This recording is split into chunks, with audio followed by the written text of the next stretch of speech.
دوستوں السلام علیکم۔ آج ہم آپ کو اس ویڈیو میں جنات کی شادی سے متعلق دلچسپ باتیں اور ایک حقیقی واقعہ بتائیں گے جنہیں جان کر کسی کے بھی رونگٹے کھڑے ہو جائیں گے۔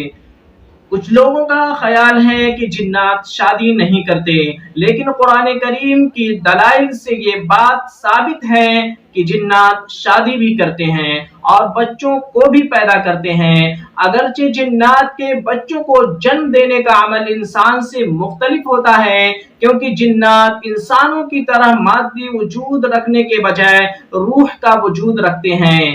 مگر یہاں پر سوال یہ پیدا ہوتا ہے کہ جنات کی شادی کیسے ہوتی ہے؟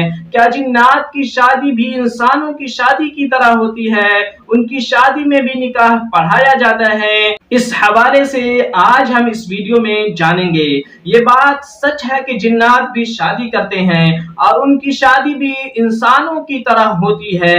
ان کی شادی میں سب سے بہترین کھانے پینے کا اہتمام کیا جاتا ہے۔ جنات اپنے کھانوں میں مور اور ہرن کا استعمال بہت زیادہ شوق سے کرتے ہیں اور میٹھے بھی بہت کچھ رکھتے ہیں۔ ان کا کھانا انسانوں کے کھانوں سے بہت زیادہ لذیذ ہوتا ہے اور ان کی شادیوں میں دوسرے قبیلے یا گاؤں کے جنات سرداروں کو مہمان مدعو بھی کیا جاتا ہے۔ جنات کی شادی میں نکاح بھی پڑھایا جاتا ہے، جس کا اعتراف ایک مولانا صاحب نے خود کیا۔ ان مولوی صاحب کا نام نواب علی شاہ ہے۔ انہوں نے واقعہ سنایا کہ رات کے کسی پہر میں سو رہا تھا تو کسی نے دروازہ کھٹکھٹایا۔ میری عادت یہ تھی کہ میں جتنی بھی گہری نیند میں ہوتا ہوں، اگر دروازے پر ذرا سی بھی دستک ہوتی ہے تو میری آنکھ فوراً کھل جاتی ہے، اور یہی وجہ تھی کہ میں اٹھ گیا۔ دروازہ کھولا تو دو اجنبی نوجوان میرے سامنے کھڑے تھے۔ میں نے ان دونوں کو نہیں پہچانا اور پوچھا کیا کام ہے؟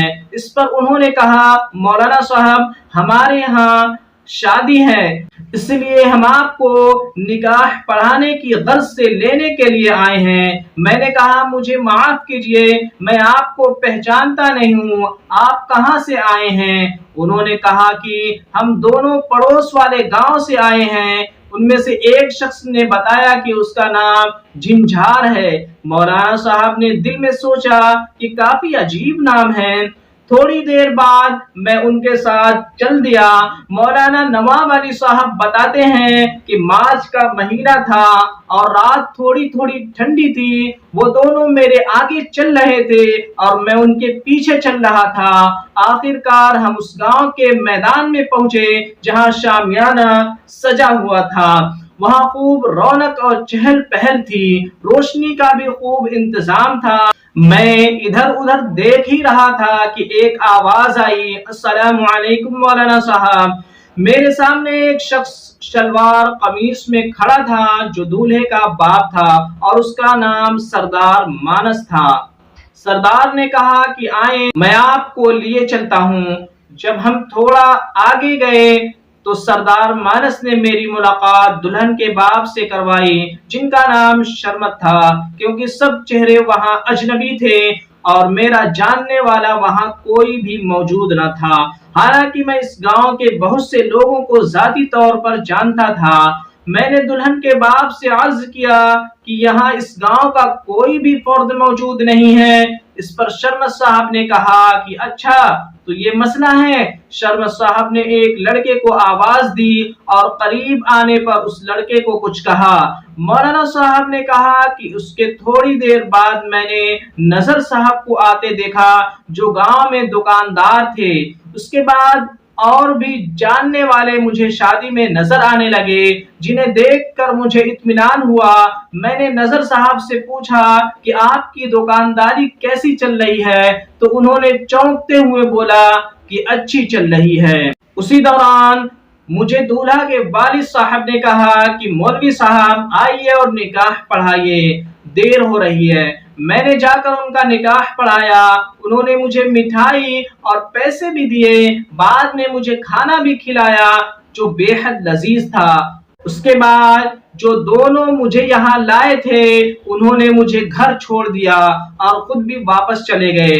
مولانا صاحب نے کہا کہ جب میں صبح ان لوگوں سے ملاقات کی جن سے میری ملاقات کل رات شادی میں ہوئی تھی تو ان سے رات کے واقعے کا ذکر کیا۔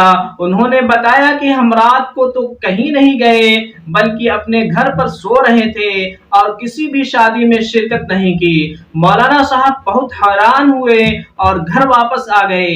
گھر پہنچ کر میں نے مٹھائی اور نکاح کے پیسے دیکھے تو مجھے یقین ہو گیا کہ یہ میرا وہم نہیں بلکہ میں نے رات میں شادی میں شرکت کی تھی۔ بعد میں مجھے اس بات کا اندازہ ہو گیا کہ رات میں جس شادی میں شرکت کے لیے گیا تھا وہاں انسانوں کی نہیں بلکہ جنات کی شادی تھی۔ دراصل جنات ہی روپ بدل کر نظر صاحب اور دیگر لوگوں کا روپ دھار کر شادی میں آئے تھے۔ دوستو اس واقعے کے بارے میں آپ کا کیا خیال ہے کمنٹ باکس میں ضرور بتائیں، اور چینل کو ابھی تک سبسکرائب نہیں کیا ہے تو چینل کو ضرور سبسکرائب کر لیں۔ السلام علیکم ورحمۃ اللہ وبرکاتہ۔